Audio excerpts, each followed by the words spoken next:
Hey, it's the Lean Into Artcast, the show where a couple visual storytellers get together, take a walk around a topic, try to look at it from a bunch of different angles, and then turn it into some kind of actionable item. We think hard about visual storytelling, so you will too. My name is Jersey Droz, cartoonist and teaching artist. The other fella is... Hi, I'm Rob Stenzinger, designer, coder, and facilitator, sometimes podcaster. Welcome to you, Jersey, and welcome to our special guest today. We have Charlie McCarran with us. Yeah. Hi, Charlie. Hi. Charlie McCarran. Yeah. Thanks for having me, guys. Super cool to have you here. Charlie does a bunch of stuff. He is a music composer, podcaster, and I don't know, sometimes game designer. Yeah. That's been something I've been getting into a little bit lately. Yeah.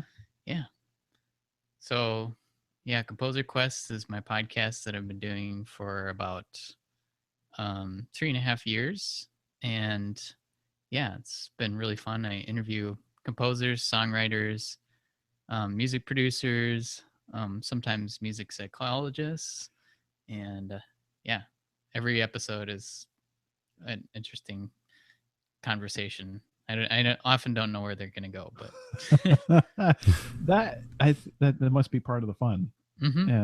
and part of the territory. You a music psychologist. So I've had a few on. Daniel Levitin, who wrote "This Is Your Brain on Music," and he's done a lot of research. Diana Deutsch is one of the most famous music psychologists from the past, and she did a lot of work with musical illusions and how our brain gets tricked sometimes when we hear certain things. Super cool. Okay, that may be handy to loop into our topic also. Okay. And wait a minute though, you've actually recently successfully you got a funded Kickstarter. Yeah, that's been really exciting, and I've been grateful to everyone who supported me. My goal was to create for the final season of Composer Quest. I wanted to go out with a bang, and I decided I wanted to do a world tour. So I'm gonna go around the U.S., kind of New England area, and then out to LA and around there, because and Australia and Taiwan. And so those were all kind of places where I found a lot of composers that had been listening to the show, had offered, hey, if you ever need a place to stay, you can stay here. And so wow, I'm just kind of going to be taking people up on that for 2 months, kind of living a nomadic lifestyle and doing a bunch of interviews and releasing the show on the road. So pretty wild. So we were interested in chatting with you about storytelling in music, and I think some of the things that we can get into as I don't know if you've noticed, but you probably run into a lot of different creative folks that don't necessarily label themselves as a musician, but they might actually also do a little music, like you. Well, you would call yourself a musician, obviously. It depends on which party I show up to. Like a game jam, and exactly. That was fun. That's how Rob and I met, was a game jam here in the Twin Cities. Midwest Game Jam, right? Yep. And we both happened to be working together to do the music for a game called Pirates 64. Yeah, was it Pirate Boat Party 64? I think it had a lot of names. Like if you put all those things into a Google search box, I think it'd show up. It's on itch.io. But it was fun. I mean, honestly, okay. So to just, that was a cool experience to essentially go to this, like, well, what's a game jam and what is all this stuff? Let's see, I don't know if you haven't encountered what game jams are. They are sort of like timed events where you get together with folks. Maybe you come as a whole team, or you form a team, or what have you. And there's like a theme for folks to work within as a creative limitation to make some kind of game in a short period of time, typically.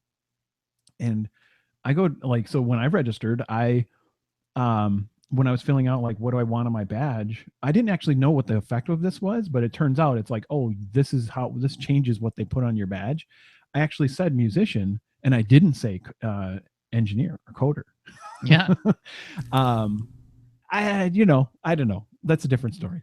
But and Charlie saw that on my badge, and Yeah. Why? And I think I had to leave for the second day. So then I was like, hey, you could finish up where I left off. And yeah, which was really generous and kind. It was really, really fun to like experiment with that. And so what I mean, it ended up where there's there's 2 songs in there, and the first song that I'm like really walking on the ledge of I'm about to like give my work bad critique, but like anyway, there's a song at the menu that's Charlie, and you will enjoy the tropical theming of that. And then there's a thing that's like bongos and metal, and that's the one when you're in the race of the game. Anyway, but that yeah.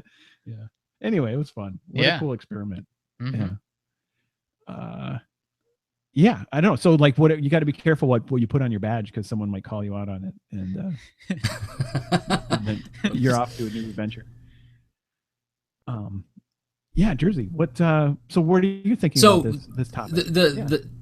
So, well, I mean, as you know, Rob, sound design in comics is a topic near and dear to my heart, and I didn't get a chance to talk with Charlie before we started recording because I wanted to save it for the show, because I know I'm probably going to get very excited when we start talking about some of the past episodes of Composer Quest and how it was making me go, oh, and that's just like comics because of this. But before we do that, so the topic today is storytelling and sound and music. And I think that the leaners are really going to dig it, because I've listened to Charlie's show and it's truly terrific. You would enjoy it. I'm not even a musician, and I think it's fascinating to listen to people talk about the theory of sound and colors of sound and things like that. But before we do that, Rob, we had to honor our advertisers, do we not? Yes, we do. Indeed. Our sponsors are important to us because they are us. All right, let me pull up our sponsorship information, and you can talk about it, Rob. Okay. You want to do the ad read? Yeah, sounds good. Okay, so here we go. Lean Into Art it's a community. It's made of all of us who show up here and whatnot. But obviously, Jersey and I, we're here to host. We put on the podcast, and we have projects that we use to support us and to support this podcast. You can support us through supporting our projects. Projects such as Boulder and Fleet. Boulder and Fleet is this really beautifully rendered comic with lots of fun action and sweet moments where there's a bird and a bear that go on adventures where they're just trying to right wrongs and help out people. And this first story that you'll see is about when they enter a town of lizards who happen to be working in a mine, and some troublesome but quirky villains, a gang of rock girls, like they show up and cause a lot of trouble, and it's an awesome story. You got to check it out, and that's available at boulderandfleet.com. You can support it by going to patreon.com/Jersey, and if you want to, and the story is actually wrapping up right now. That was my hesitation. I was like, is it done? Because there's this nice flow. It's landing now, right? So it feels like each episode I'm like, oh wow, okay, yep, this story is wrapped up.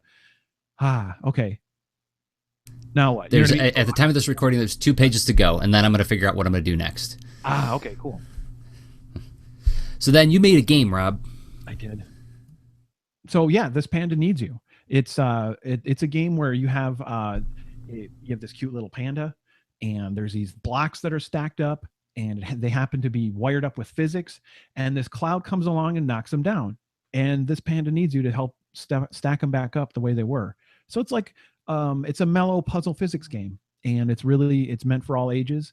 But I have seen folks dressed in amazing cosplay costumes that look brooding and serious with swords and spikes, and playing this with smiles on their faces. So it's really for everybody.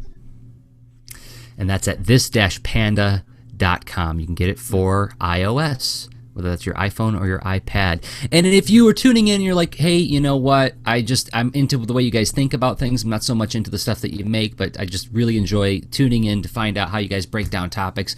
Well, then we've got products, as it were, for you to check out at leanintoart.com/workshops. You can get a 4-session series that I put together called Comics Fundamentals. FATAM, a detailed exploration of comics, sound theory, and design. Ties in nicely with what we're going to be talking about today. And then Rob's got workshops making video games from comics, turning jokes into comics, storytelling to make your comics UI awesome. And that's all at leanintoart.com/workshops. And we thank everybody for supporting us in whatever way you do. So, all right, are we ready to do? Well, yeah. 10,000 feet up. Let's explore this thing. All right, let's play some music then.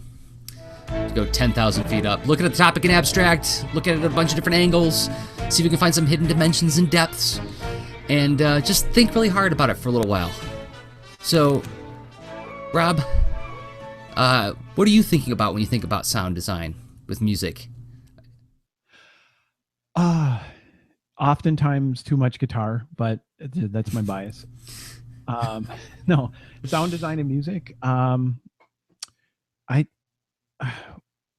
am heavily influenced by metal, and metal has typically these contrasting sections and phrases in the music, and there's drama right there, right? So, and oftentimes coupled with sharing some kind of tale, whether it's epic storytelling or kind of heavy metal book report, like a lot of stuff from Iron Maiden is and whatnot, right? And that's story right there, on both encoded in the ups and downs of the music, and in like the details, and literally expressed in the lyrics. Yeah. And I didn't mean to put a button on all that. I mean, like, that's what I'm thinking. like, is this, how does this fit? What do you guys think? Like, is this? Yeah. I mean, I didn't mean to summarize the podcast in a tweet. Pick it apart. Yeah. Well, I guess like thinking of sound and story, thinking back to when I first started composing and producing stuff, I started in my band was when I first started writing songs, and then went to college and learned music composition and that kind of thing. And then I got really obsessed with wanting to do a concept album when I was in college. And I had this crazy idea to make an album, actually a poly album, I call it, where there's one album that you listen through, and then you listen to the second album, and then there's a third album, which is those first two just laid on top of each other. So you're hearing them both at the same time. And then, so that whole thing was a crazy project, but it was a really fun way to experiment with like making a story with it too, because I would have voice actors. And so the story, you can experience it several ways, either L, which is the first CD, R, the second CD, and L plus R. So yeah, that's called The Mystery of Gray Matters. And it's like a play on the brain, and the character you're following throughout the story starts out as a kid and then ends up being an adult on the second album. And you're trying to figure out, and there is this person just imagining things, or is this like, yeah. That's awesome. It's a whole rabbit hole of a project. But is this available somewhere? It is, okay. Yeah. Polyalbum.com. Okay. Yeah. And yeah, I haven't really promoted that one much lately, because it's really was like my first big experiment with producing. So it's kind of like rough around the edges, but I'm happy with how it turned out as a thing. That okay. So how it's how did the story part start? And was that is that just like infused, or is it real? Is it a separate component when This you're working on music or thinking about um it? Or thinking back to that project, it was kind of like I would try to form the story out of these songs I was coming up with, because sometimes it's easier to just Mm, start writing songs and then you'll figure out some story around them. But I always kind of had it for that project in the back of my mind that I wanted this cool interplay between like the guy can hear himself as a kid and they almost like can communicate between the CDs. So if you listen to them separately, you wouldn't know what's going on exactly. And then when you listen to them combined, they like can talk back and forth kind of. And yeah, that's awesome. that's I'm really curious to check this out. And yeah, and I guess it just I'm. But what about projects after that? I mean, is there? Um, I'm just wondering if it's artificial, like thinking like, oh well, okay, some projects are, you know, there's story, but it doesn't always have to be there, or is it like it's really an um intrinsic yeah, element of tackling a I think for me composition? most music projects, um there isn't a story involved unless Okay. if I'm even when I write lyrics, it's sometimes hard to conceptualize like a story from start to finish. Sometimes with songs I just think of kind of one emotion throughout and the lyrics are Hmm. um It reminds me other of like times I try to write stories with the songs, but the difference between like an illustration, you know, and you know, a comic, or yeah. um, adding multiple pages. Well, and I was just at a teaching conference recently where I was talking with some educators who want to teach writing to their students, and one of the things that the public school system has historically had is this notion of draft, revise, second draft, revise, and it sounds very linear, right? Your first draft should be the complete telling of your story. And these teachers, when they were talking to me and hearing about how I make my stories and how it starts with these little tiny bits and I sort of make connections and then I make these connections over here and then set it aside and let it percolate while I work on some other connections. And they said, oh, this isn't linear at all. It's very cyclical and it's very recursive. And so then the big question was, how do we teach that? And it sounds similar to what you're describing, Charlie, is this idea of like not really starting out with like, okay, well, this is going to be a 3-minute song. It's going to be in this time signature and it's going to be about love and it's going to start with this and it's going to end there. Let's go. Right.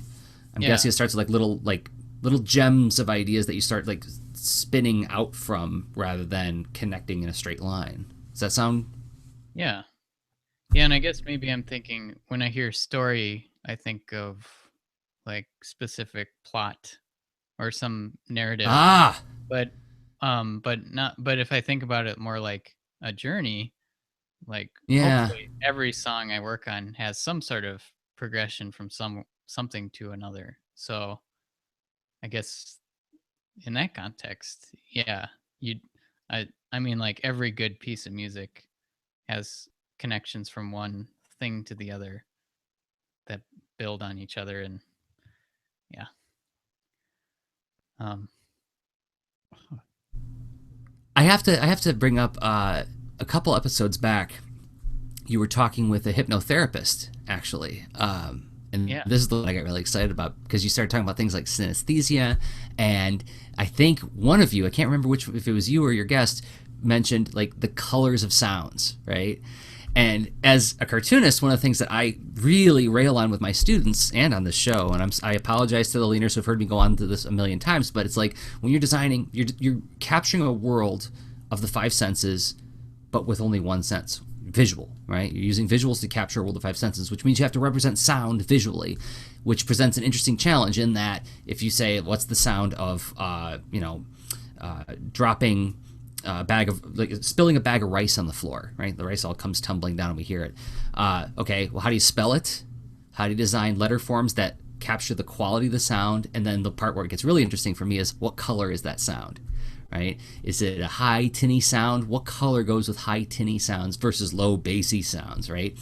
And it was encouraging to me to hear musicians talk about this very topic as well, as like the color of sound. I'm wondering if this is something that you think about a lot in your work, and if so, I would love to hear what your take is on what colors different kinds of sounds have. Yeah. Yeah, well, so there were a couple of episodes like early on in the show, I think somewhere around the 30s or 20s of my episodes. And the first one I interviewed a friend of mine, Mary Beth Hutland, and she has like very strong synesthesia for color, sound and color.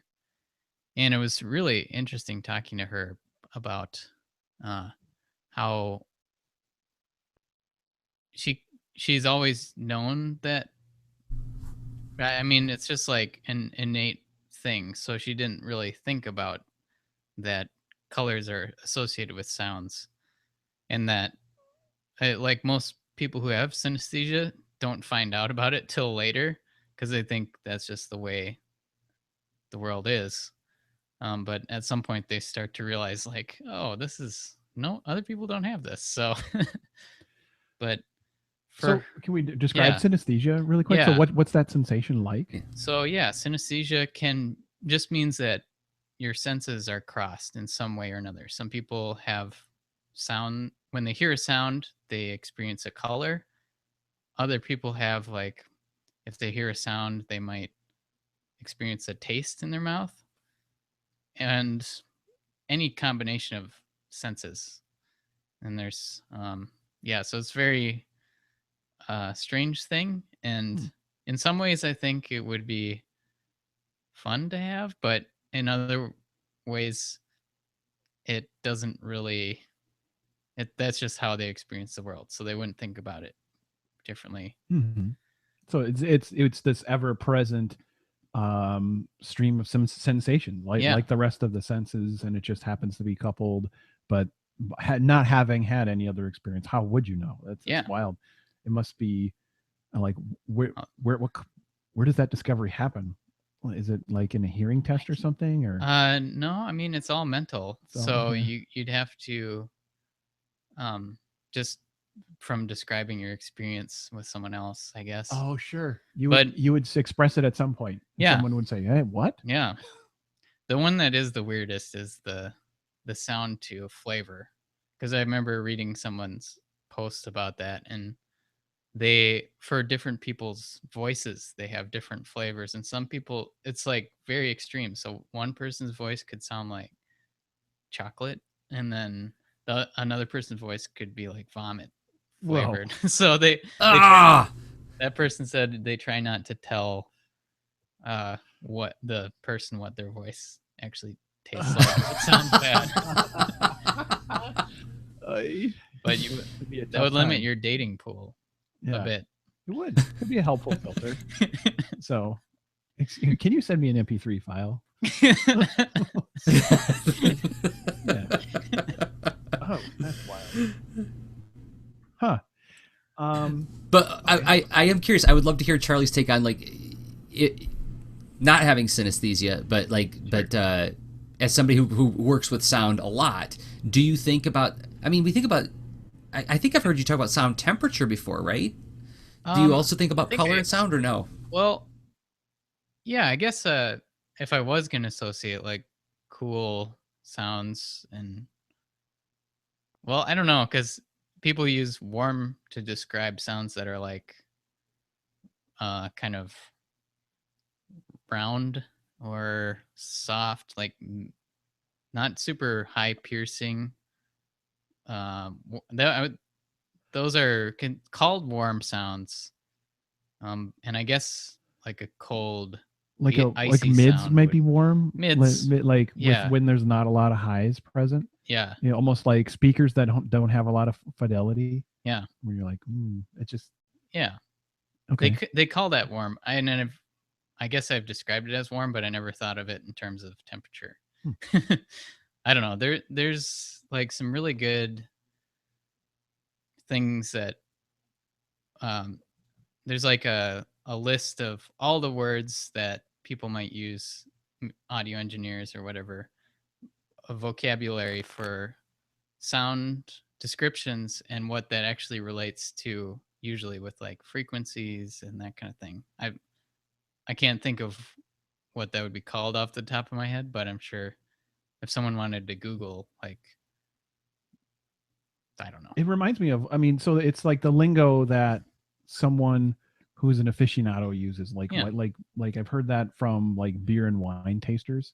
There's a way to decode that language for where it's like, I don't know what bark tastes like. What do you mean? And a hint of, I don't know. I don't have that language, so it's hard for me to even like fake it here. But I've seen it's that kind of thing of. Yeah. I was actually just reading the book Blink. Have you guys read that at all, from Malcolm Gladwell?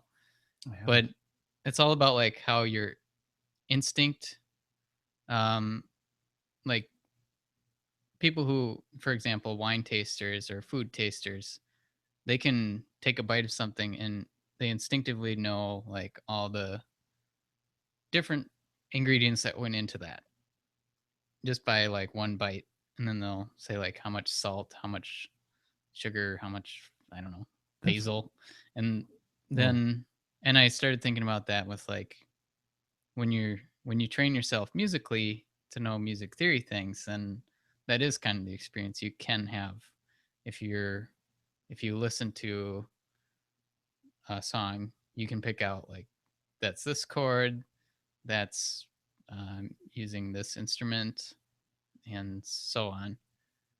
And I think that's a good skill to have for sure if you're going to be doing like music production, music composing, because then you can always be like kind of analyzing stuff you listen to and then applying it to what you're doing yourself. So either you're aware that you're copying something, or you know what you're doing that's inventive, maybe, that you don't hear that often.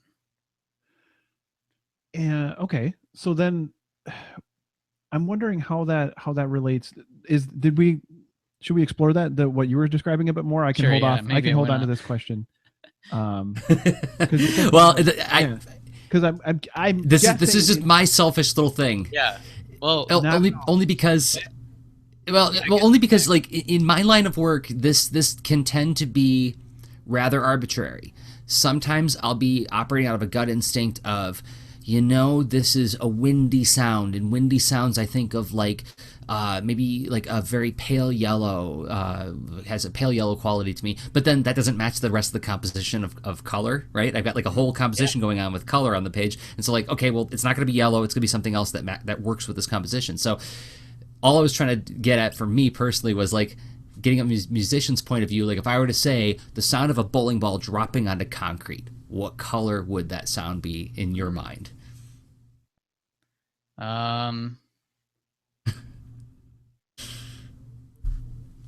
This is what keeps me up at night. Like a really harsh sound. Yeah. Well, I should ask you, like, how do you use sound design with your comics? Like, are you doing the sound designing yourself, or? Oh yeah, I do it all myself. And so what I would do then is I would spell the sound, so it'd be like a thunk, thunk, and it would have a very abrupt stop. So there'd be no vowels, because vowel sounds in my mind resonate. If it was T-H-U-N-K, there'd be thunk, and it'd reverberate. But T-H-N-K is a very quick and abrupt sound. Then I would say, okay, it's going to be a very hard, rigid letter form, but there's going to be a little bit of vibrato in the line around some of the corners, because there's like just a little bit of echo, but not a lot. And then color-wise, maybe I would go with like a lead gray going to a pale blue gradient, just a touch of that. And then I would also angle the letters out depending on the arrangement of artwork in the panel so that it works with the visual composition of the page, or following the motion and abruptly stopping with a big K and making the THN smaller so it's thunk. Okay. That's the process so I would go through. talking purely like visual sound creation. Yeah. Okay. Here I was thinking like for animations, but you're talking that's cool. I have never thought about that aspect of it. So how do you pick words for different sounds? Just I literally sound it out with my mouth. And so like if you were to say like a lightsaber noise, I would try to mimic that sound with my mouth and figure out what letter forms I'm sort of making with, right? Because like a th is a th, okay, th, and like a unk, that's an M, N, and a K, but that NK is like really pushed together, right? Unk. So yeah, like I once had to design the sound of a cat vomiting, which is like a right, and I spent a long time sweating that, you know. Thankfully, that comic was in black and white, so I didn't have to figure out the color in it. But yeah, so from a visual standpoint, sound is absolutely fascinating to me, and I think about it a lot. But I don't have any classical training in music or music theory, Sure. so that was a long way of getting at the idea of like, yeah. Sure. Are you familiar with the Kiki Boba experiment? I think that's what it's No. called.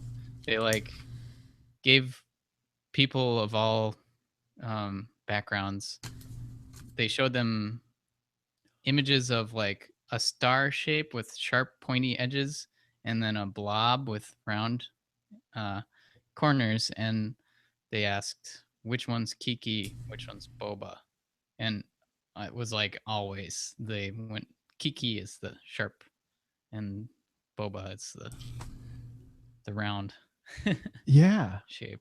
So you haven't heard of that experiment? I have not. Oh gosh. Isn't that funny, Rob? You got to add that to the show notes.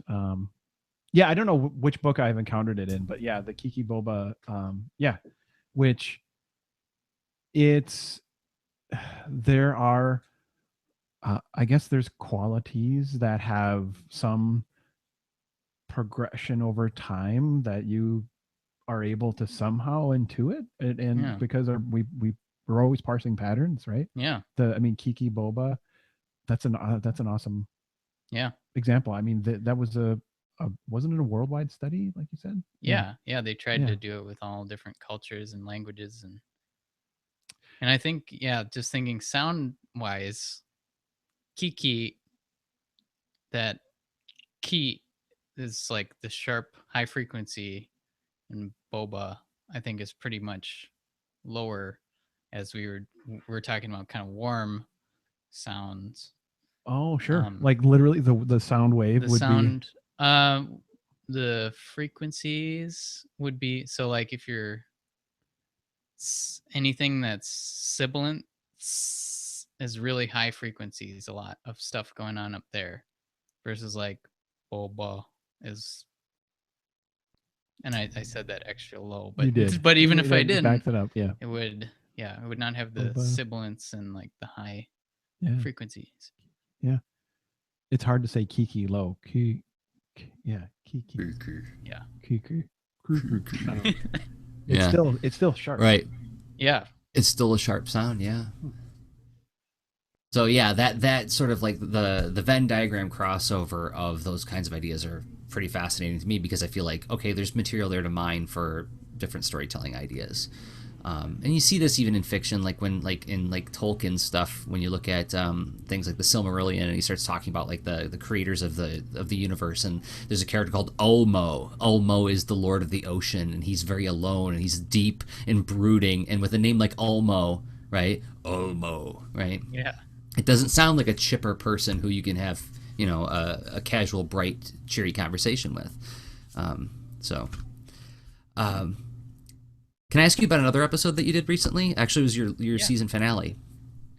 One of the things that you talked about in there that like hit a little ding light for me is, and it was a roundtable that you did with a bunch of people who worked on a film. You guys all worked on a film together, and you were there with some sound designers, and you guys started talking about music as a tool to suggest the emotion of the scene, but not come out and say what the emotion of the scene is, right? This idea of, I wonder if you could elaborate on that first before I lead into the question on that. Sure. Yeah. So, the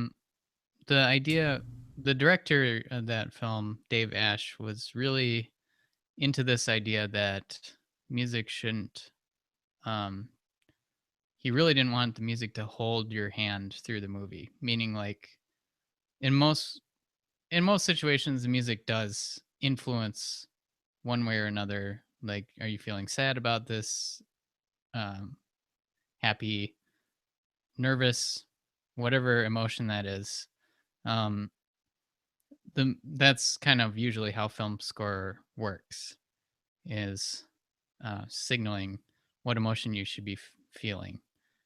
But the director didn't want to do that as much. He wanted it, and I mean it does that naturally, but he wanted it to be more like you just know that this is a significant moment. And I think actually the producer and editor Jason Schumacher was the one who also said that the music doesn't necessarily have to be super sad and emotional or super happy. If it's just like one note, maybe it just means that this is a meaningful moment. So, and you can draw your own conclusions from what you just saw in the scene before. Like, what is the meaning of this note coming in? Like, why is it there? And ideally, you don't really think about that when you're watching, but it just happens naturally. So, yeah. So I think about this a lot in my work, in that, and I try to get my students to think hard about this as well, in that our job is to sort of meet the audience halfway, but don't get too far across that line. Like, we want to invite them in, and we want to make suggestions that allow them to fill in some of the blanks so that they are participants in the creation of the story. I have a suspicion that comics is not unique in this regard, but it's something that cartoonists tend to celebrate about comics, is that, you know, the virtue of the space between the panels. There's no art there, therefore, you know, the audience is filling in those moments, right? But things like finding just the right turn of phrase so that when a character says, let's all go that way, the character says it in a way that you have a special turn of phrase or a special kind of wording or a special tone or rhythm to it that gives you a clue as to what their emotional state is, or what their background is, what their motive is. And an example that I know I've used on the show before is I was once faced with a mechanic in a story talking about the line of dialogue was essentially, I finished repairs on the vehicle, right? Character's like, did you finish the repairs on the vehicle? Yes, I finished repairs on the vehicle. I was like, well, how can I get them to say it as only they could say it? And I sat there and I thought really hard about what the character's backstory and history and emotions are. And I said, okay, well, this character really, really loves these vehicles to the point of it's beyond just like wanting to keep the possession in good shape. It's like there's an affection for this thing. So, the character refers to the vehicle in a first-person name and uses, personal pronouns. Like, he's as good as he's gonna get. Oh, the breakneck, my car, is as good as he's gonna get, right? Oh, now we've got a sense of a little bit about the character's history without me coming out and saying, this is a character who loves vehicles a lot, right? So I'm wondering, curious how you approach this idea of, like, how do you suggest, like, what do you look for, what do you grab onto in order to suggest? What are you looking for in the film, what are you looking for in the music to suggest the idea rather than coming out and being explicit about it? Does that make sense? Yeah. Well, I think one way, and we kind of talked about that in the episode too, is that you don't necessarily want to score underneath dialogue if you can help it. Like, I shouldn't say that.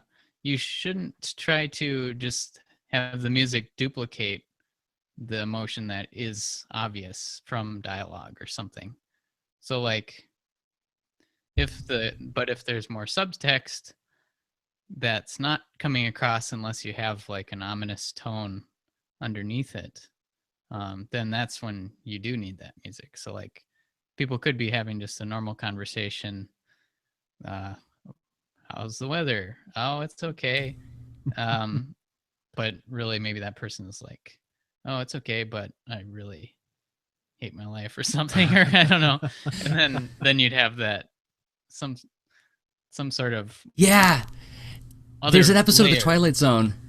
There's an episode of The Twilight Zone, Third from the Sun, where there's these characters who are on the run to go to a rocket site to like run away from the planet. They're going to get out of here because World War III is coming, and they're going to go. This family's going to steal this experimental rocket to get off the Earth. And as they're planning, this nosy neighbor comes over for lemonade. And he has this casual conversation about the heat and how hot it is and how ice cold lemonade is great on a night like this. But like there's this low, dreadful music because we know that the family's planning something. We don't know if the neighbor knows, but because that dreadful music is playing underneath while he's having this polite conversation, suddenly you come to the conclusion he knows. Right? He never comes out and says he knows, but the music's there to just make me feel a little uncomfortable so that his pleasant conversation suddenly feels really awful. Right? That's great. That's not bearing the whole weight of the story, but it's adding a ton. And that's yeah, and so it's probably overusing the word story, but yet that's kind of the complete. That's like the outcome, but like picking it apart is it's almost like that was the missing. It's an abstraction of some missing information, right? So there's no one there aren't captions because you could put captions underneath the nosy neighbor, right? You could you know, or you know, there, and you can do that in a variety of ways where it's you know, there's an arrow and this is ominous written on the arrow pointing at them or whatever. But what's funny is, I mean, you could use that and that would actually probably diffuse it then, right? It would, now it's funny. It's like, oh, okay, this was tense, but now you guys are, you know, goofy. And so you would probably expect something less horrible to happen to whatever. But you're adding that thing that wasn't there, and yet the language is so different. I mean, what's like a flow of considerations for that? Like, are you just you know, like, who's deciding? Like, are you working with the other people on the production? And a lot of the times it is helpful to have the director and producer weighing in on where they think music should go. But also sometimes they're a little too close to the story, so that's when it's helpful for me to come in as a outside observer at first when I see the cut, and then I might think like, yeah, well, I don't. But a lot of times it, like in this movie we did, there are a lot of different things going on, and I didn't myself understand everything that was going on the first time in the first cut. And so yeah, it was helpful to hear their opinions on like what is this character supposed to be feeling. And we had a few like live scoring sessions too, which were interesting because that was where I was like at my computer doing scoring stuff, and the director would be kind of giving feedback as I went along, which is kind of tough to do. But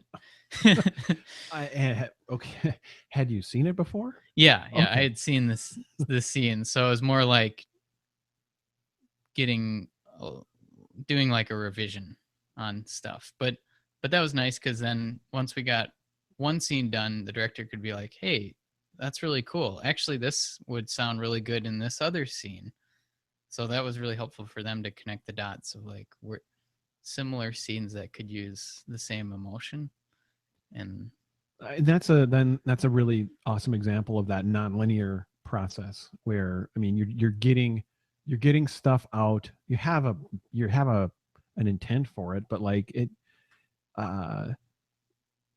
it doesn't seem to work efficiently. I don't know, or tell me if this is the case where there's a prescription and then you just fill a prescription. I'm like, oh, okay, this part's got to be this way, and then that way, and then that way, and versus and then is that easier or harder than, well, trying stuff, reshaping? Yeah. Well, I mean, like, for example, with this film that we worked on, which is Twin Cities, by the way, I probably should mention that in case people are wondering, but it's so, yeah, when I first started composing, or at least got brought into the project, the edit wasn't quite done yet. So they wanted my feedback too on like how the story, did it make sense? Because there's some elements that jump around. Yeah, without giving too much away, anyways. Gotcha. Some of it's like a little bit confusing, and so then I kind of gave feedback. Someone else, a few other people had seen it, and then the story got totally shifted in editing, which is interesting how films do that. It's like very nonlinear because Mhm.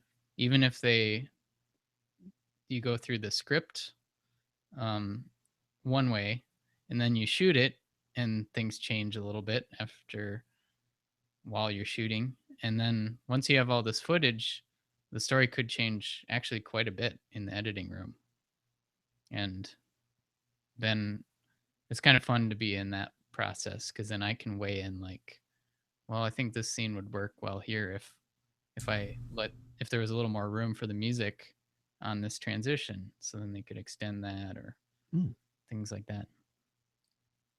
But a lot of times composers will get the film when it's in its final locked edit, and from that point on.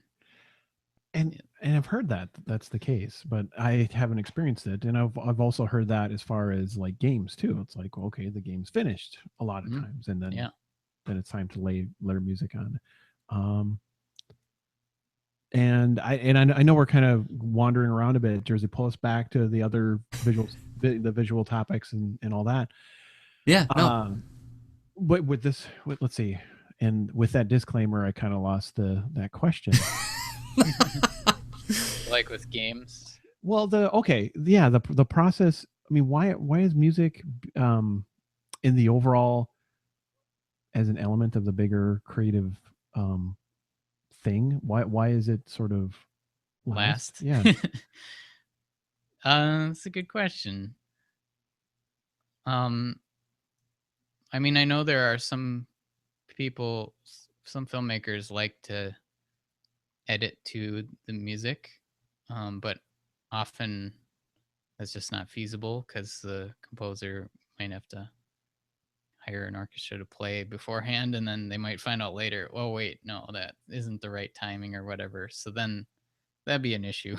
Wow. But I know there are some films where they even have the music playing during the scene. I'm forgetting, there's an example of that, but I think there was like one movie I heard about recently where they wanted music playing during the scene to influence the actors acting, so the actors would kind of know, well, now I don't have to like over emote because I know that there's this music backing me up. So that is another approach that could be kind of cool. That's fantastic. I mean, so it's great to hear that there's other approaches, and I'm just sharing something I heard. Oh yeah, I was curious, someone who is there doing it, like, does that line up? But it sounds like not always. And you that playing live during the filming, it reminds me of just this is not the same, but it is related to music and storytelling. But I know in past years when I've been in role playing groups, I've found it fun when we had instrumental things in the background. So it would really spice up and make exciting certain scenes. yeah, that's and, cool. Yeah, just it depended on the music. Sometimes there wasn't a fit, and we'd have to bump a track or whatever. But yeah, and I have seen that with some more board games recently, where if there's a phone app like related to it for a timer or whatever, like Escape, the board game. I don't know if you've ever played that, but they have like this timer thing, and then the gong goes out when you have like 10 seconds left. Oh, And so it does add to the tension for sure. that is a cool thing. The no, and I haven't played any of them, but Escape is one that, and they take advantage of this device is here anyway, so we can add some sound. So, are there others? One Night Ultimate Werewolf. I don't know if you've played that. It's kind of like Werewolf is the classic game, or Mafia. Sure. Where it's kind of like a hidden role game. Oh yeah. Yeah. Yeah. So the app for that, they have music playing in the background, and it's partially because they want to kind of mask any sounds that might be happening, because people have to secretly like swap cards and stuff with that game. But it adds to the mood too. Cool. Functional and emotional. Huh. I have to check that out. Ultimate Werewolf. So there's this, I don't know, it just seems like there's a lot of important jobs that music is brought to serve in different contexts, but it's often that emotion. Maybe it's not that. I don't even know where I'm going with it. I'm just kind of sharing an observation. It's like a bit of recapping the what let's see. Where do you think in Jersey? Oh, okay. Well, I had another sort of a practitioner question, more of like just finding the common ground, because another thing that I do as a cartoonist is I co-organize an event here in Ann Arbor called the Ann Arbor Comics Arts Festival. And at this festival, we encourage our participating cartoonists to do improvisational drawing challenges, right? So I have 2 easels set up, and then we have the 2 cartoonists, and we take input from the crowd, and they have to put the ideas together on the page, and it's sort of like jamming. And we even have like this kickoff event where we have this giant blank canvas street side in downtown Ann Arbor, and we invite the cartoonists all just jam together on this board. But the idea of improvising, especially in front of an audience, can be very intimidating to anybody, even a practiced cartoonist. But again, going back to your podcast, something I've heard in some past episodes is this idea of hearing about exercises where you do absolute blank canvas riffing, where you just like break out a piano keyboard and just go, as a way to either warm up, but also as a way to experiment and discover and explore. And I'm wondering if you could speak to, just to reinforce the visual storytellers who listen to this, why this is how this has been useful for musicians in the past, so that we can see that where the common grounds lie, if that was even constructed like a real question. Yeah. No, improvising has been on my mind recently. For one, we had a kind of like a on the spot compose game music sort of event at GlitchCon, the video game convention here, and there were 3 of us composers on stage, and we had 30 minutes to create a video game track based on a suggestion from the audience. Oh, and wow. So we'd have that is a interesting experience, because like I'm not a great speed composer, but I just like had to boil it down to the essentials. Like, I'm gonna make a melody track, a bass track, and a counter melody track, and then if I have time, maybe a few other things. But it would be the equivalent of just doing a line drawing, no color really. I just straight up picked 4 simple synth sounds, and but you really get to the heart of like, what are the most important lines? Yeah. Lines in music too, to get the point across. Yeah, one of the noblest pursuits in cartooning, at least many cartoonists think so, is finding the absolute barest minimum that you need to do on the page to communicate the most information, or to most effectively. It's like a distillation that we're all searching for, and many very seasoned professionals, you'll see their work get simpler and simpler as they get older, until you get to like an Alex Toth, who he did like he designed Space Ghost, Johnny Quest. He did this magnificent comic in the 50s based on the Zorro TV show, and like he could do like one line on a cheekbone, and it completely delineated the side of the face. You know, you had a full sense of the volume just from this one little thing. So I imagine, is that kind of what you're talking about? Like what's the absolute minimum I need to communicate the most I can with the time I have? Like you sort of learn an economy. Yeah. And I mean, getting back to film scoring too, that's definitely a field where you try to get by with the most minimal possible. And sometimes it is like people are expecting an epic orchestra score, but I kind of like the other end of it, like not being too intrusive, just doing all you need to do to suggest the emotion. Yeah. So is that so that kind of practice though, like jumping into, you know, doing the kind of doodle wall and like a mural thing at Ann Arbor, the Comic Art Festival, or that experiment on stage, like what about when did you cross the line of like not doing that, then doing that?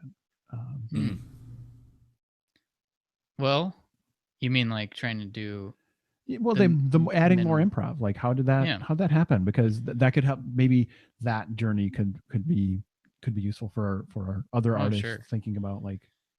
Yeah. Well, building. Let's see. Thinking back, now this is a little bit of side tangent, but I'm now thinking back to when I was a kid.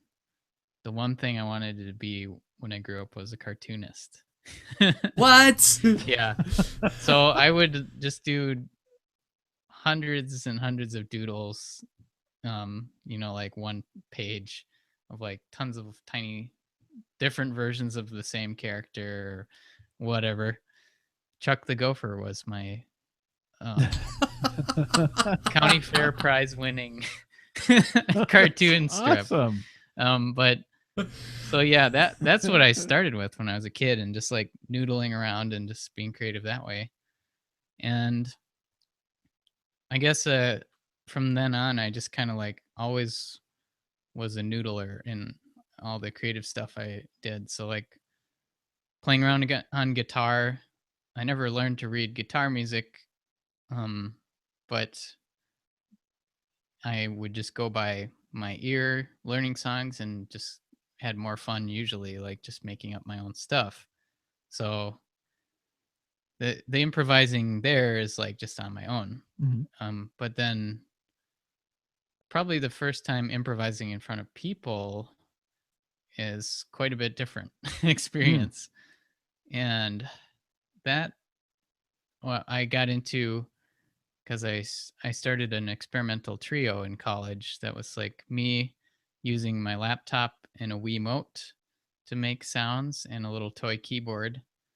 And then another friend was on like every world percussion instrument possible. And my other friend had his trombone, and we ran that through my guitar effects, like wah pedal and distortion and delay.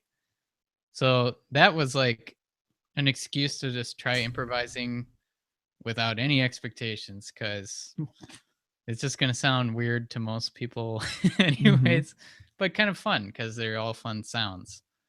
Versus like, I've never done jazz improv really, because I'm not as skilled of a performer. Not that you have to be to try it, but it's a different mindset because you are thinking more about the chords, and the melody has to be and there's expectations too, right? I mean, there's almost the sort of reverence toward the skills and capabilities of like jazz performers. That sounds intimidating, but setting up a context where it's like I'm playing guitar with my foot, and and I want to see that show. Maybe that's but thinking of this safe, playful context where it's like, all right, yeah, that's what it's meant for. nothing's failure. Let's go. Yeah. That is that's that. It sounds like a really clever way to like crafting that space. Yeah. To make it safe. In doing that, though, Charlie, did you notice any difference over time in your ability to focus and respond while performing? Like, in other words, like feeding off of what they're doing, or interpreting what they're doing, or anticipating what they're doing, because that requires like an immense amount of attention and like really like direct focus in order to be able to respond in what appears to be an effortless way. Yeah. Well, thinking back to when we first started improvising, the trombonist was a jazz improviser. So he kind of had a lot of tricks that he could teach us about that. So one thing he had us do is like a round robin, or a circular um circular bouncing idea. So one person would start an idea, like he would play something on trombone. Then I would come in and sort of build on that, maybe repeat some ideas, but I obviously am playing different instruments, so I just have to interpret it in some other way. And then it bounces to the percussion guy. I mean, his is going to sound totally different than trombone and my toy keyboard, but he'll still be able to find elements from it. So then it's like you keep filtering the ideas by bouncing back around. And then, so that was one really good way to get started. That sounds like a fantastic exercise. How do we do that? How would you do that? Like in a, like a Do it visually, or yeah. I mean, there's variations on this idea. Like the closest thing I can think of right off the top of my head would be Exquisite Corpse. You guys familiar with that? sure. Where The sections of you have a humanoid form or some kind of form that's like a sectioned being, and then top, middle, and bottom. You swap them out. Huh. Yeah, but then the other one, the one I was thinking, maybe I'm using the wrong name, is where somebody writes a line of dialogue and then the other person has to draw based on what they see, and then the next person writes a line of dialogue based on the drawing that the previous person did. Yeah. You guys familiar with that technique or exercise? I think. Yeah. Or EPOP is what we call it with my friends. 8 pieces of paper. We play that a lot, and it gets really hilarious and usually not family friendly after a while. But yeah, that's a really fun game. But yeah, the idea of yes-anding while also throwing your taste or your approach and doing what your particular tool does best in that situation. And I've worked with writers in the past where, they write very visually, but they're not artists. So they will often say, here's what I'm trying to do. Here's the emotion I'm trying to capture. And I think this is the way to do it. Come back at me with what you would do, and so then I can filter out what I think they want, or rather what they've told me they want, with how I would approach it. And so, yes, there's got to be ways to turn that into like more. As a teacher, I know I'm going to be thinking about this with my students, and I'll probably be test flying some ideas of jazz cartooning. Yeah. But I don't know. Do we need to get on the ground, Rob? Oh yeah. What were you going to say, Charlie? Oh, I was just going to say, on the other hand, counter to that, sometimes like I feel like if the idea gets filtered through multiple people, gets watered down sometimes. Like brainstorm sessions, I think they've done studies where it's like the best ideas sometimes are when it's not filtered through someone writing the idea down. It's like when people write the ideas down in secret after thinking about it, and then 100%. Yeah, that's huge. That's near and dear to me. Yeah. So when you do like design thinking, ideation, or brainstorming, all that kind of stuff, there are ways to do that are that kind of dilute everyone's perspective, and like what gets accepted is typically it's the most tolerable and the most least bad thing Yeah. is what wins. But like, yeah, the a way to do that you're describing, it's note and vote is where if you get people gathered to a table, you prompt them with a question and some post-it notes or something like that, and they get them to write it down in silence. So and write down a lot of ideas within a short period of time.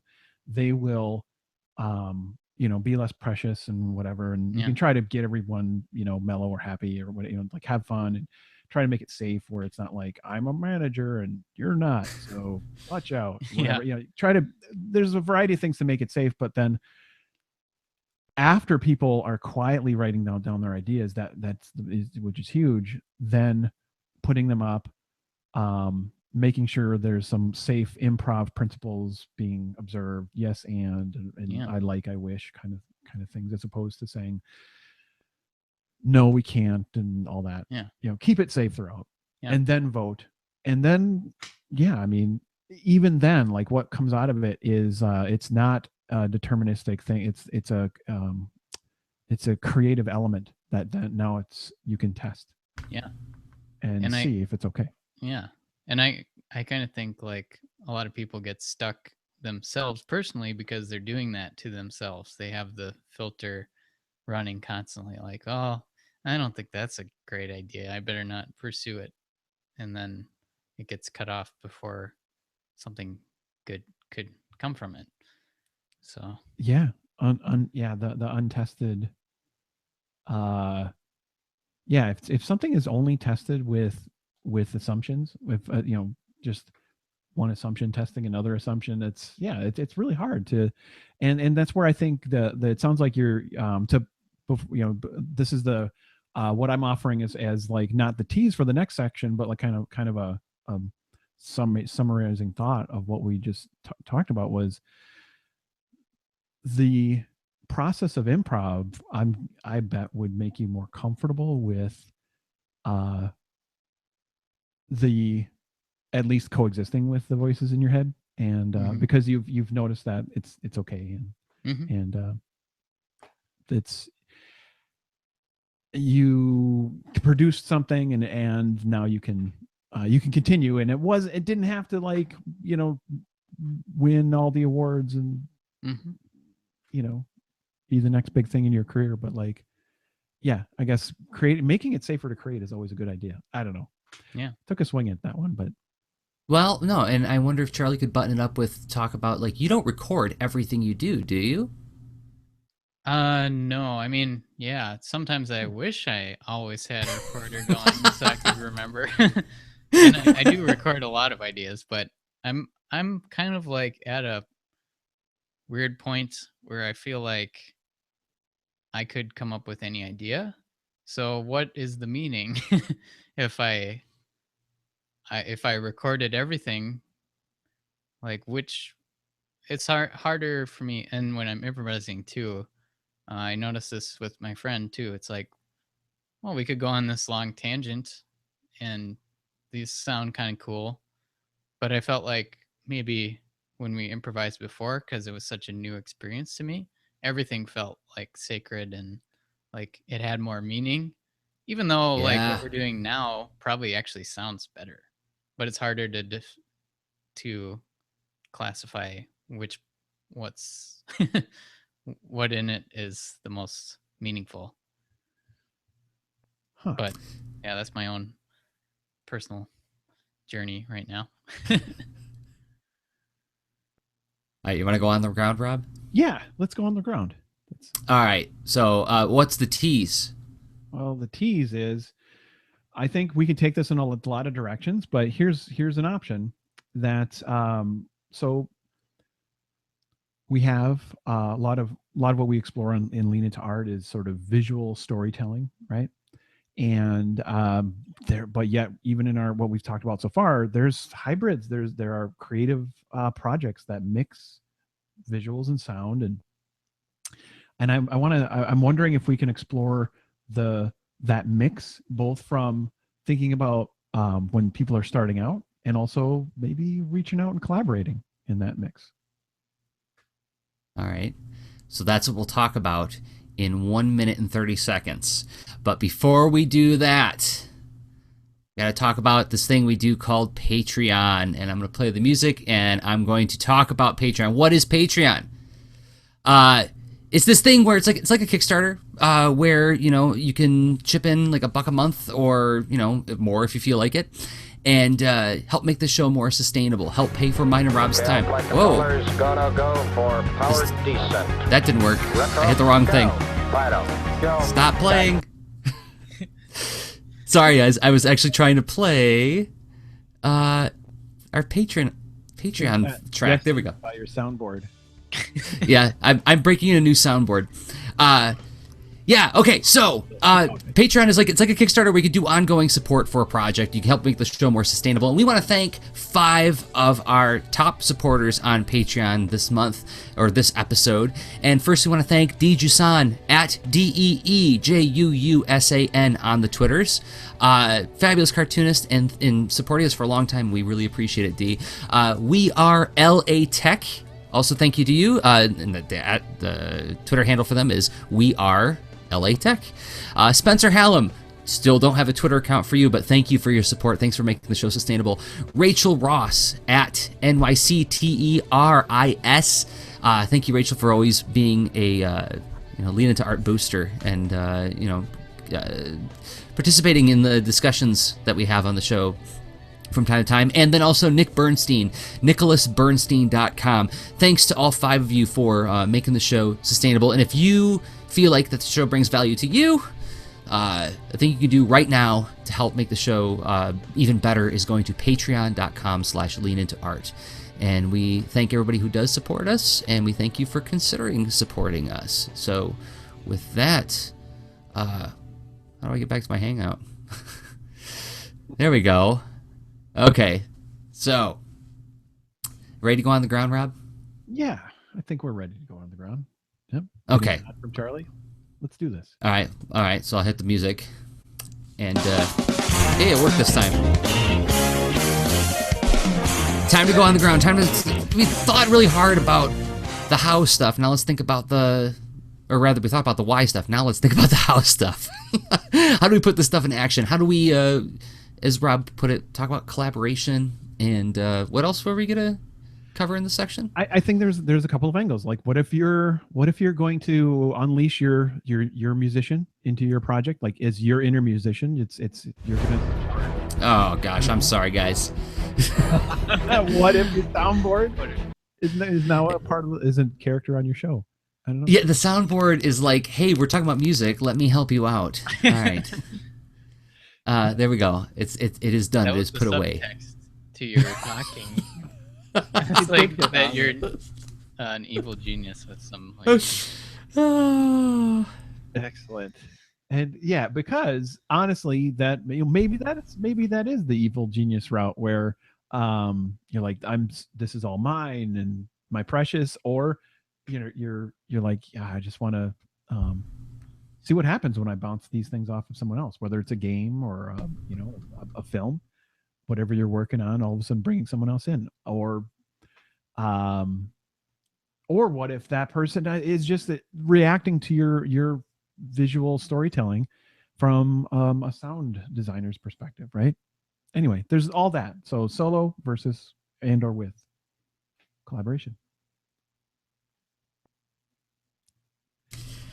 Well, I can tell you from my standpoint, like, one of the glories of my line of work is I don't have to collaborate. Like, so I was thinking a lot about tonight's episode this afternoon, and I was thinking about how, like, wow, like, on the one hand, guys in Charlie's position, when you're scoring a film, like, there's a lot of back and forth collaboration and sort of triangulation. Is this because, like, I'll invoke the Kazu Kibuishi stages of creation of a comic, at least, is step 1, this is going to be awesome. Step 2, this is hard. Step 3, this is terrible. Step 4, I'm terrible. Step 5, hey, not so bad. Step 6, that was awesome.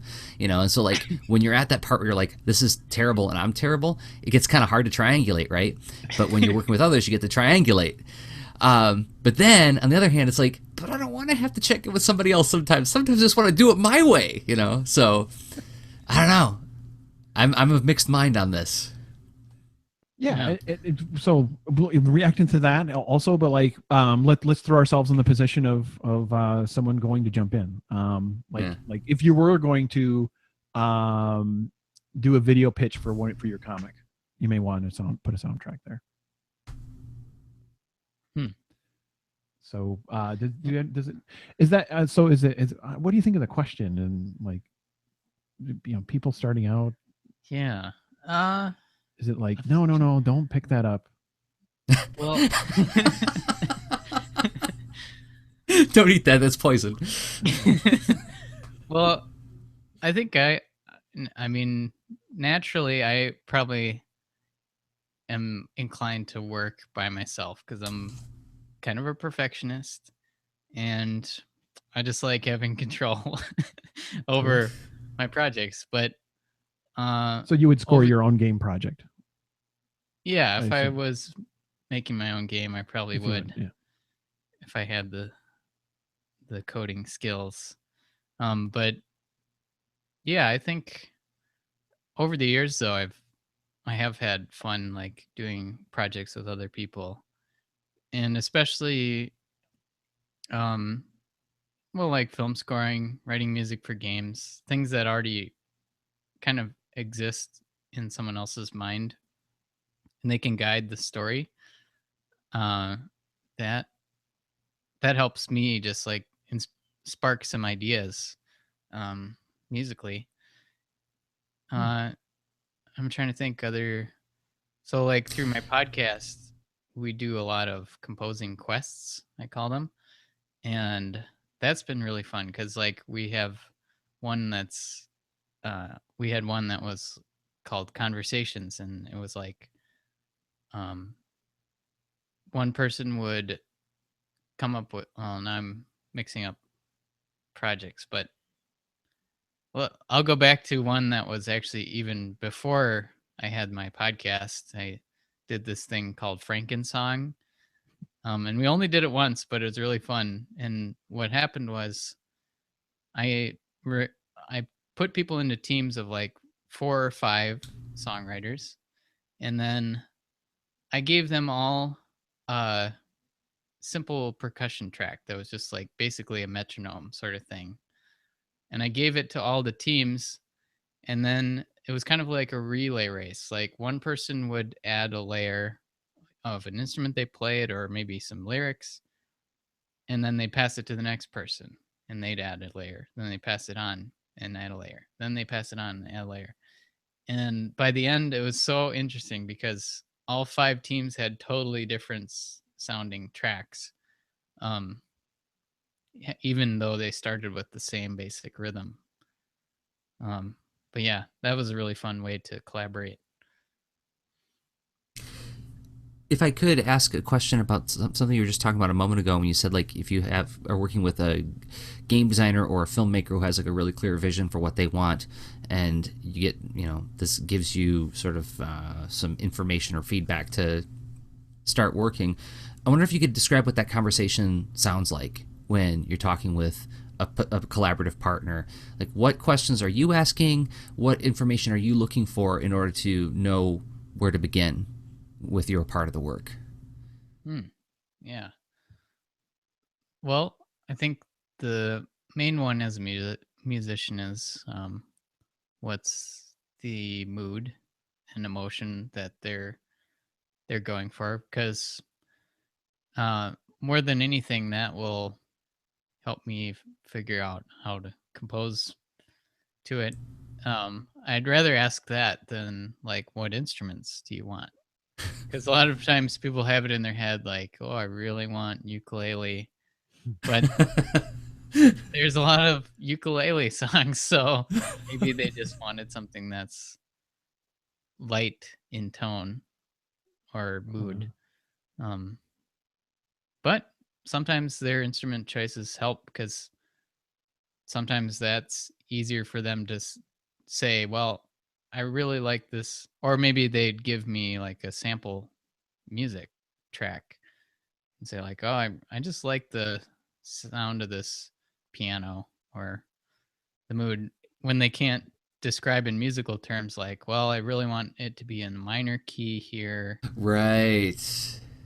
that kind of thing. Yeah, my little brother's a musician, and he did some sound, or not soundtracks, but he did some theme songs for some of the books that I did. And I remember I gave him a whole mess of tracks. Like, okay, I don't know anything about the language of music, but here's stuff that I want it to feel like.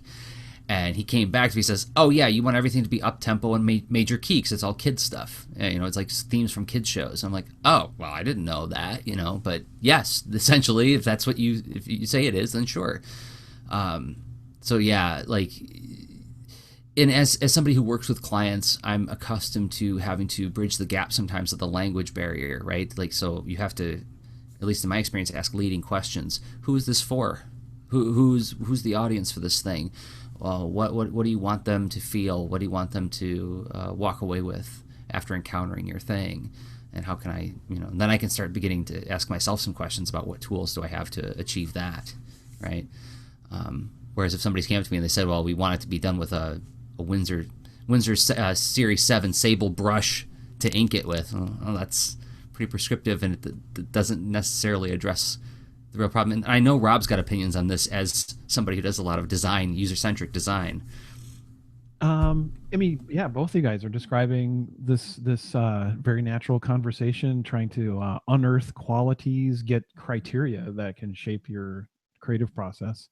The criteria could be based on like for interactive systems and games and whatnot. It ends up being this hybrid of the characteristics of whoever is sponsoring the thing and what are their goals, and then the goals of the audience, and what behaviors match up with that, and thinking about how to provide something that could function in a way that matches those behaviors and communicates well, and all that kind of stuff, which is, yeah, all shaped by that interviewing and getting that those pieces, whether they're explicitly building blocks where it's like, this has to be built this way or whatever, and maybe, but often that's just a signal to explore. And yeah it's same like what you guys are describing. Yeah, it's interesting because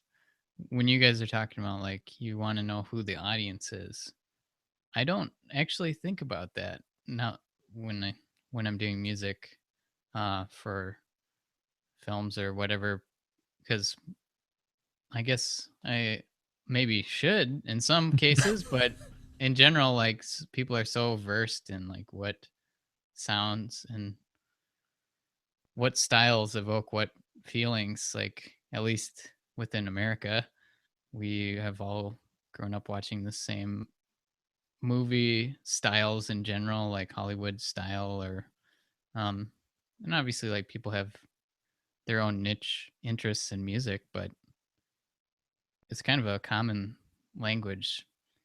So I don't, yeah. That's interesting. It does feel less tricky. So like maybe one project, one extreme to crank up or turn up or down would be like, age range, right? So someone who is, Yeah. Would you tackle a composition project different for a preschool audience versus a high school? Yeah, let's do that. Let's do some modeling exercises on this. I'm really curious as to what your initial decision making process would be based on some parameters thrown at you. Are you up for that, Yeah. Charlie? Sure. So, going off of Rob's first initial pretend gig, you're doing a show for Nick Jr. Yep. All right. Yeah, I would probably use a ukulele. No, I don't know. I mean, like, the classic ukulele and glockenspiel would be the light, bouncy kid style music. But I don't know. I kind of learned something when I was composing music for. So my girlfriend teaches K-5 music, and when I wrote a Christmas musical for the music for it for her students to sing, and she kind of pointed out, like, kids music, it doesn't need to be that dumbed down. I mean, maybe like simple enough for them to sing, but emotionally, people assume that kids really want this like super happy all the time, upbeat music to sing, but the kids actually enjoyed my their favorite was one that was like kind of darker in tone and like sad, and it like really spoke to them emotionally, even though they're like first graders and second graders. So yeah, I mean, and that was a trumped up example, but like well, that, sure. that is, and it does show the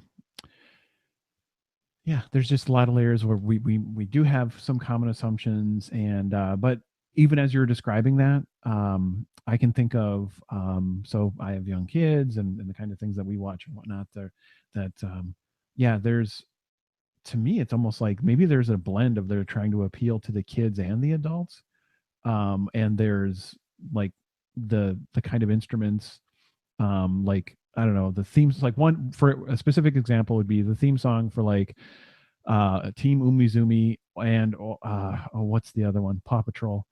um they're pretty bombastic, right? There's like, you just probably want to run around when you're hearing it, but like Umizoomi is kind of rocking a little bit, right? I mean, it's like part uh I don't know. There's a little bit of you know, 90s punk in there, and Yeah. yeah.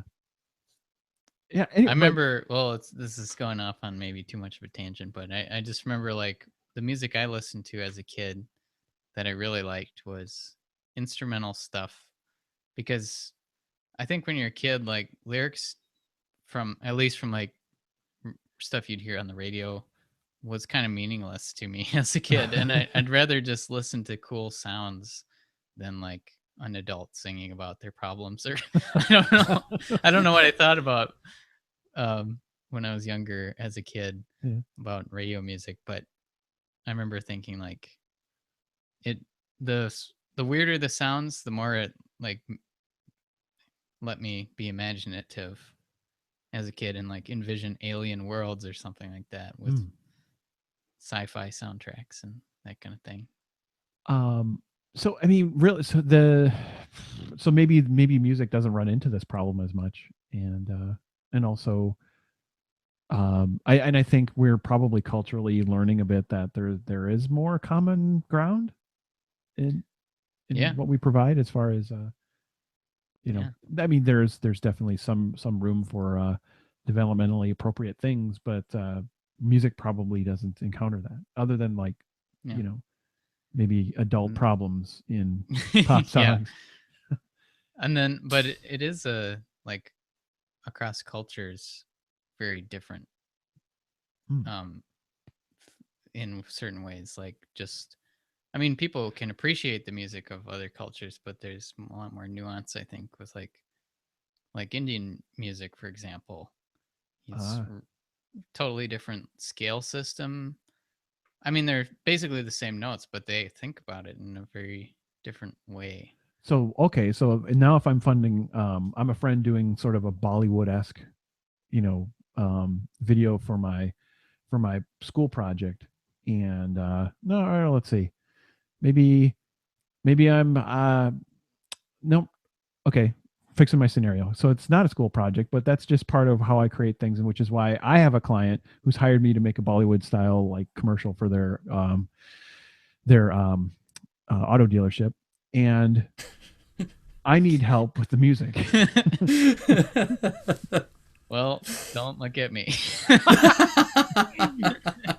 I'm not an Indian raga expert.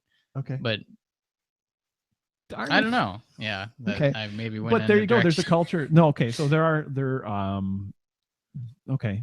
So that would mean, yeah, like audiences could shape the. It's kind of tough because like I've been approached with some projects where they wanted, it was like promoting like a world music or like a different culture visiting programmer. I don't know. Yeah. That project didn't end up happening, but in the back of my mind, I was like, I don't know how to do this for an American audience and not be like kind of offensive with Gotcha. doing this music that's meant to sound like another culture, but not, I don't know the Right. ins and outs of that culture's music. So I just have to make this kind of like fake version that Americanized, which Right. sometimes I guess you just have to do as a Yeah, composer. I suppose that does happen. But those are interesting challenges. I'm not sure that that's in the. It seems like kind of a tangent from where we started, but I can't remember where we started. Well, we were experimenting with a modeling exercise. Oh, right. Sorry. Yeah, right. No. And I think one of the takeaways there is that one of the nice things about being an independent artist is that you do get to say no to things that sometimes that either A, you don't want to do, or B, you're not the right fit for, right? But I imagine there's times where you start out thinking you're not the right fit, but then you find a new inroad to a thing too sometimes. And at least I know I have in the past with certain jobs. It's like, well, I don't think I'm the right person for this, but let me give you my spin on it. This is the way I would approach it. And we find a whole new way of thinking about it through that, right? But yes, if it was a situation where somebody came to me and said like, well, we want somebody who can absolutely capture the essence of Japanese comics or manga, it's like, yeah, I understand some of the fundamentals, or not fundamentals, but some of like the visual keynotes of it, but I can't get inside of it because I haven't lived it. I haven't spent my whole life with it the way other people have, right? But it's the same kind of deal where it's like, yes, different cultures even approach comics with some different kinds of they think about it differently, right? They focus on different things and they have different rhythms to them, visual rhythms, so different compositions.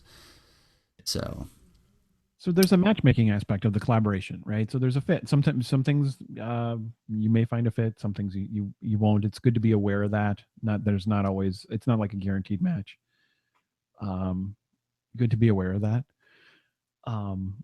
So we kind of just we're going along the collaborative path.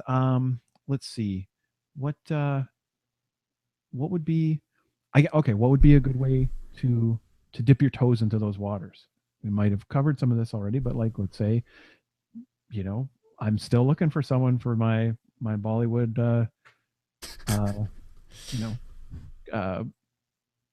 auto dealership. What do I do? Like, as a composer, or as like you're all right. So we could use this to transition. So let's do the scenario where like, yeah, I'm looking for a composer. Yeah. What's a good way to go about that? And dip my toes into it, right? Sure. I don't want to make people do speculative work and all that kind of stuff, but yeah, I mean, I've done a little bit of that. I got one request from a video game person who was like, we have this game, and it's we need a boss theme or something. Could you do 10 seconds for us?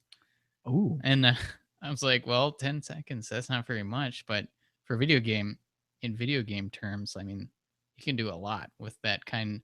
He had a very specific like Japanese RPG, and so I ended up doing 2 samples for him because I thought, hey, this is a really cool looking game and it's fun. And I wasn't mad that I didn't get paid. I wasn't mad that they didn't pick me, but just because it was a good experience to try out.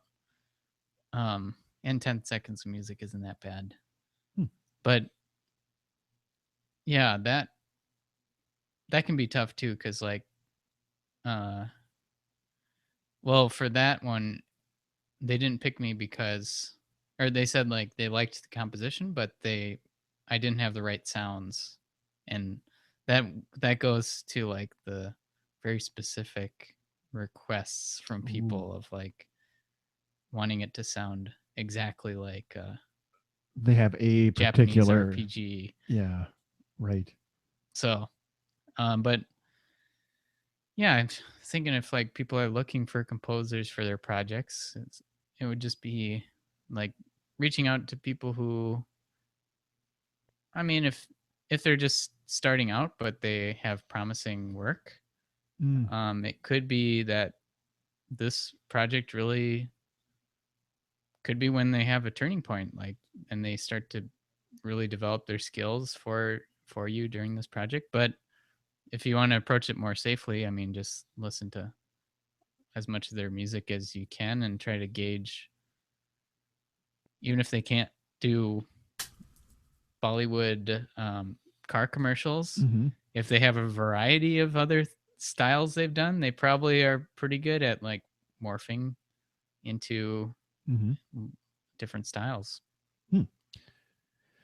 That sounds like some, yeah, that would give me, yeah, foothold in that situation. It's like, okay, I could you know, consume a lot of the portfolio stuff and what musicians are offering, and also maybe find people who are in that little more flexible stage of their career. But I'm assuming I again, this project has a budget and whatnot, but it's that little bit of like, how do you do that matchmaking part, that yeah, that that's fit thing. that is kind of tough sometimes. I think like there are a ton of composers out there, as I realized from doing my podcast, and but composers are looking for people, and the vice versa. And so, like, I mean, a little bit of a plug for the project that's been on my mind lately.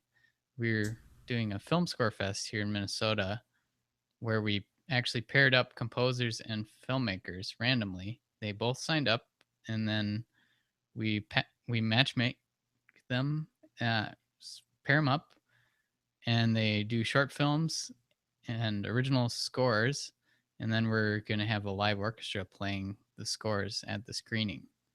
Oh, wow. Yeah, we just had our first rehearsal on last night, actually. So is this not announced yet, or no, what's the project it's announced. called? It's called Minkino Film Score Fest, and it's going to be at the Science Museum here next Thursday, so a week from now, 7 p.m. July 28th. So if you're in the Twin Cities, check it out. Charlie, would you ever think about taking this act on the road? Because I might know some people in Ann Arbor who would be very interested in talking with you. Oh, well, we are thinking about different ways to grow it for next year. I mean, we've done it 3 years. This is our third year now. And we followed the same model these last 3 years of like doing the matchmaking, but we're like trying to think about new ways to, yeah, I don't know. It's just such a unique thing that people just don't have live orchestras playing scores that aren't like the Hollywood hits live at the. So we have a festival in Ann Arbor called the Ann Arbor Film Festival, strangely enough, and it's mostly experimental and unusual films. And I think that something like what you're describing would feel very at home in that it's like a week-long festival, where cool. Like, and it's like some of the films are like super out there. It's not like just pure documentary or just like, oh, we're just making our own little homegrown Hollywood stuff. This is like all celebrating, like, you know, outer edge and fringe filmmaking. So yeah, we'll have to talk. That's cool. Yeah, that's one thing we're thinking about too with this project, is like a lot. I think when people think of film fests, they think of narrative driven films, and so we're the organization I pair with, Minkino, has always had the idea that films should be like anyone can do it, and they want to push the boundaries of like what video can do versus just like trying to pigeonhole it into a narrative or documentary. Yeah. So yeah, but then it's also it's kind of weird too, because like most films don't have an orchestra scoring the entire thing.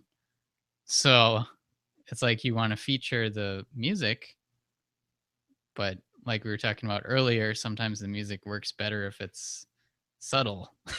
So it's kind of a toss up, but people get to be more experimental with having the orchestra there. That's really cool. I'm glad that came up. That sounds like a pretty great project. And Okay, can we? I want to get to final thought, and I want to direct us towards buttoning this up. So, in about 1 minute, we are going to ask. Last episode, we talked with Becca Hilburn about community building, and I am curious about. We talked about like different ways of matchmaking and collaboration with potential creative partners, but I'd like to get your take, Charlie, on finding a scene and doing your part to contribute and build scene between you and fellow composers, because as you said, you discovered there's lots of composers out there. But before we do that, Rob, do we want to talk about like the free thing that somebody can do right now to support the show? Oh, absolutely. And we are so okay. So if you can. You can support the show in a variety of ways. We've mentioned our projects, we've mentioned Patreon, but you know what? You don't have to pay a thing. You can spread the word about the show. You can share a link to an episode that you found fun or interesting. That's always awesome. Also, if you're watching this on YouTube, giving us a thumbs up is great. It helps us become more findable in the YouTube search results. And I believe this is an old thing, but a few months back I read YouTube is like the second most popular search engine. And yeah, it has a big impact. And then the other place, if to just make us more findable and whatnot, is the iTunes. I go to iTunes, find our podcast, and that's a great way to subscribe to it as well. I'm not sure if you're there already. If you're not, check it out. And you can give us a star rating there. And if you're going through that effort, drop a lot of stars. And then give if you're feeling extra up for it, there's always the option to get to share your thoughts in there as well and provide a little review. Any of those options are fantastic ways to support us for free. And for those of you who have done that already, thank you very much. We deeply appreciate it.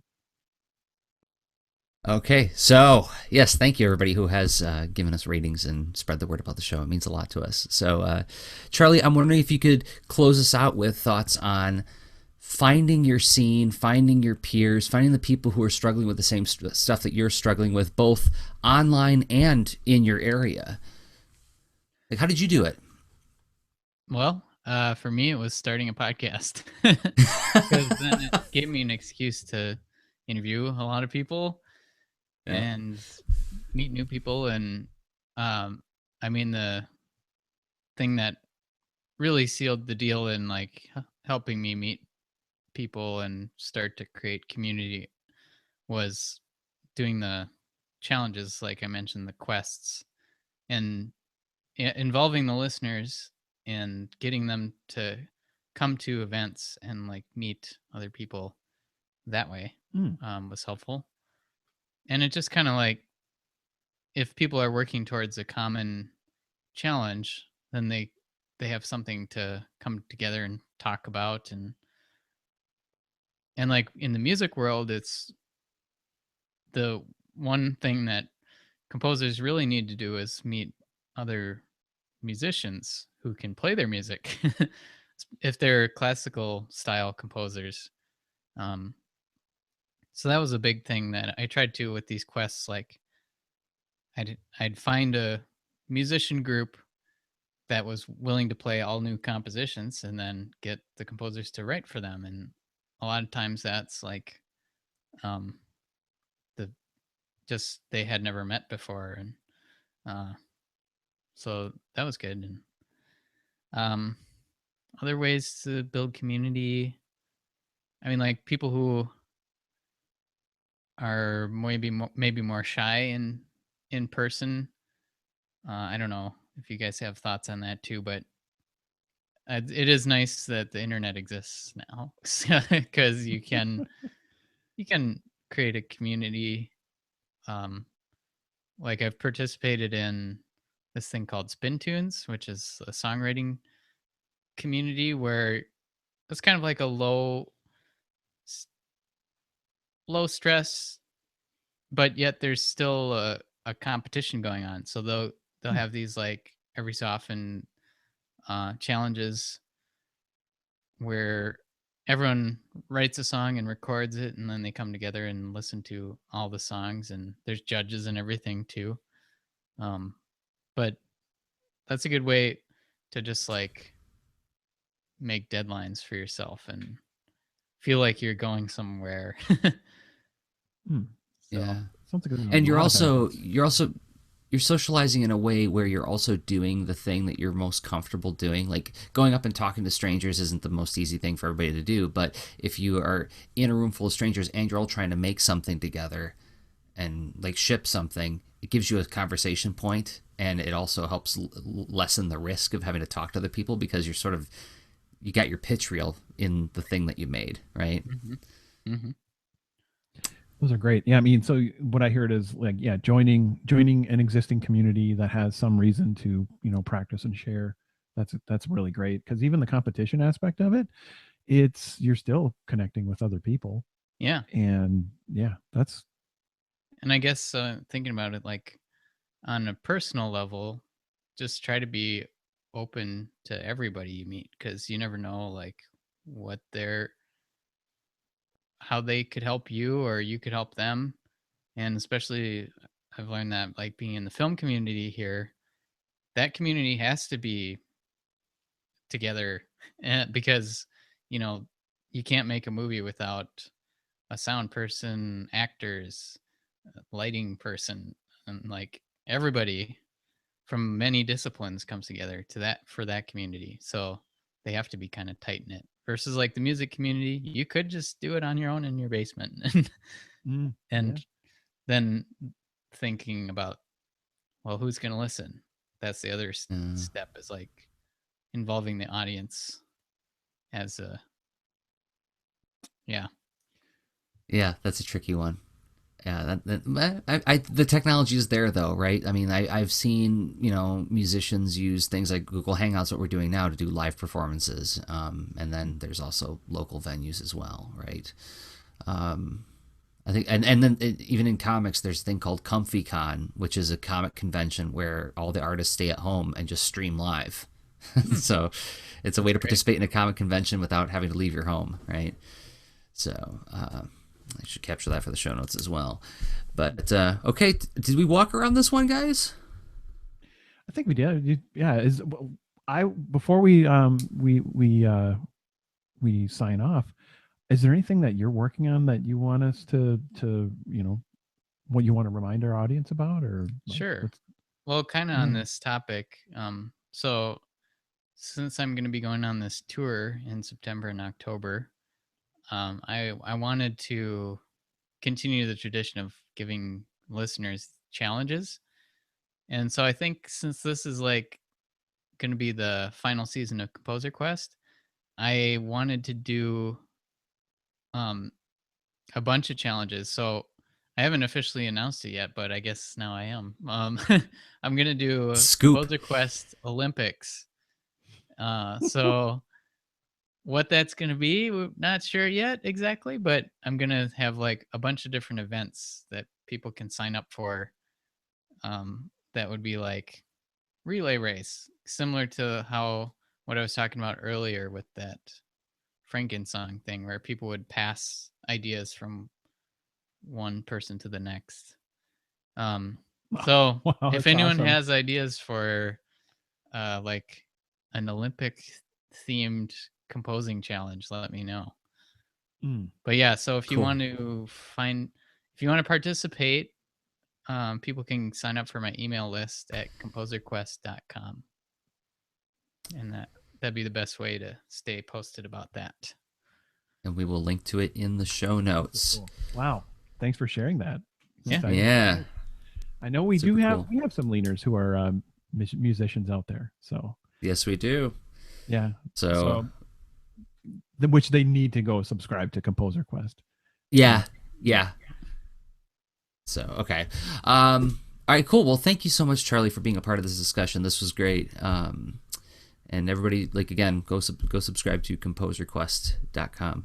All right, Rob, thank you for connecting us and making this show possible today. My pleasure. Thank you, Jersey. Thanks, Charlie, for seeing the musician thing on my badge. yeah. Yeah, thanks. There's that openness. There's that being open to things. All right, guys, we'll be back in 2 weeks with the new episode. There will be an episode of Extra Lean in between. That happens next week on our Patreon, patreon.com/leanintoart. Until next time, I have been Jersey Drozd of leanintoart.com and Jersey on Twitter. And I've been Rob Stenzinger of leanintoart.com and Rob Stenzinger on Twitter. Okay, bye. Show notes for this episode can be found at leanintoart.com. You can also follow us on Twitter at the user leanintoart, and you can reach us via email at leanintoart@gmail.com. And remember, leaners aren't wieners. Thanks for listening.